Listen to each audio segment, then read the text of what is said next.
வணக்கம். இன்றைக்கி நம்ம பார்க்க போகிற சமையல் என்னென்னு பார்த்தீங்கன்னா, உடல் எடை குறைக்கிற மாதிரியும், சுகர் லெவல் கண்ட்ரோல் பண்ணுற மாதிரியும், நரிப்பயிறு கொள்ளு வச்சு ஒரு அருமையான புட்டு பொடி எப்படி செய்யலாங்கிறத பார்க்கலாம். இந்த பொடி செஞ்சு வச்சுக்கிட்டோம்னா, இதில் கஞ்சி செஞ்சுக்கலாம், கொழுக்கட்டை செய்யலாம், புட்டு செய்யலாம், நிறைய ரெசிபிஸ் செய்யலாம். இதுபோல் பொடி செஞ்சு வச்சுக்கிட்டோம்னா ஒரு 3 மாதத்துக்கு நல்லா சூப்பராக இருக்கும். எப்போ தேவைப்படுதோ அப்போதைக்கு நம்ம நிறைய ரெசிபிஸ் இதில் செஞ்சுக்கலாம். வாங்க இந்த அருமையான நரிப்பயிறு கொள்ளு புட்டு பொடி எப்படி செய்யலாங்கிறத பார்க்கலாம். பேன் சூடானதும் நரிப்பயிறு சேர்த்துக்கலாம். எடுத்துக்க பொருட்கள் எல்லாமே ஒரே அளவாகவே எடுத்துக்கோங்க. அதாவது ஒரே கப்பில் 3யுமே ஒரே அளவாக அளந்துக்கோங்க. நான் இந்த கப் எடுத்திருக்கேன்.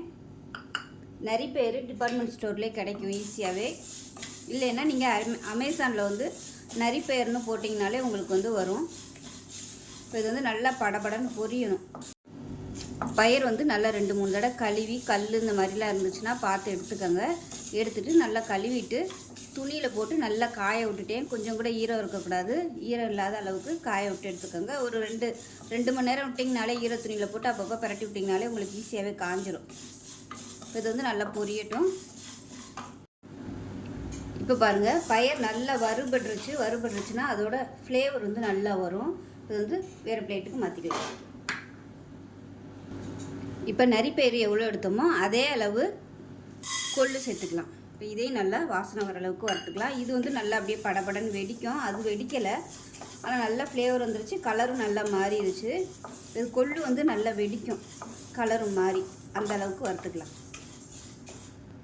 இந்த கொள்ளுமே பார்த்திங்கன்னா கல் மண் எல்லாமே நல்லா புடச்சிட்டு நல்லா கழுவிட்டு துணியில் போட்டு நல்லா காய விட்டு எடுத்திருக்கேன். கொஞ்சம் கூட ஈரம் இல்லை, அந்தளவுக்கு நல்லா காய விட்டு எடுத்திருக்கேன். இப்போ பாருங்கள், பயிர் 1-2 நல்லா வெடிக்க ஆரம்பிக்குது. இந்த ஸ்டேஜில் வேறு பிளேட்டுக்கு மாற்றிக்கலாம். இப்போ எந்த அளவுக்கு அதாவது நரிப்பயிரும் கொள்ளும் எடுத்தோமோ அதே அளவுக்கு அரிசி சேர்த்துக்கலாம். நான் சாதாரண அரிசிக்கு பதிலாக பாரம்பரிய அரிசி எடுத்திருக்கேன். இது தங்க சம்பா அரிசி. இதை சேர்த்துக்கலாம். கொஞ்சம் அரிசி சேர்த்து நம்ம புட்டு செஞ்சோம்னா டேஸ்ட்டு நல்லாயிருக்கும். அதனால நான் இந்த அரிசி எடுத்திருக்கேன். ஸோ டயட்டில் இருக்கிறவங்க இந்த மாதிரி அரிசி சேர்த்துக்கோங்க. இல்லை நார்மல் பர்சன்ட்டாக இருந்தால் நீங்கள் நார்மலான ஒரு அரிசி கூட நீங்கள் எடுத்துக்கலாம். இதுக்கு பதிலாக கவுனி அரிசி, எந்த அரிசி உங்களுக்கு பாரம்பரிய அரிசி கிடைக்குதோ நீங்கள் அதை சேர்த்துக்கலாம்.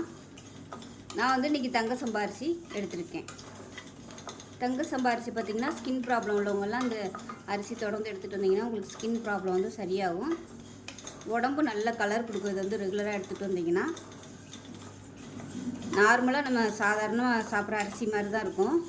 சாதம்லாம் வடித்தோம்னா. ஆனால் இது லோ கிளைசமிக் தான். அதனால சுகர் பேஷண்ட்டாக இருக்கிறவங்க தாராளமாக அந்த அரிசி எடுத்துக்கலாம். டேஸ்ட்டும் நம்ம நார்மல் அரிசி சாப்பிட்ற மாதிரி தான் இருக்கும். இட்லி, தோசை எல்லாமே இதில் பண்ணலாம். நார்மல் அரிசி புட்டு கூட நீங்கள் இந்த அரிசியில் பண்ணலாம். இப்போ இதுவும் நல்லா வெடிக்கிற அளவுக்கு வறுத்துக்கலாம். இதுவும் நல்லா கழுவிட்டு ஈரம் இல்லாமல் நல்லா காய விட்டு எடுத்து வச்சுருப்பேன். இப்போ அரிசி நல்லா வெடிக்க ஆரம்பிக்குது. இப்போ கேஸ் அமர்த்திட்டு இதையும் வேறு பிளேட்டுக்கு மாற்றிக்கலாம்.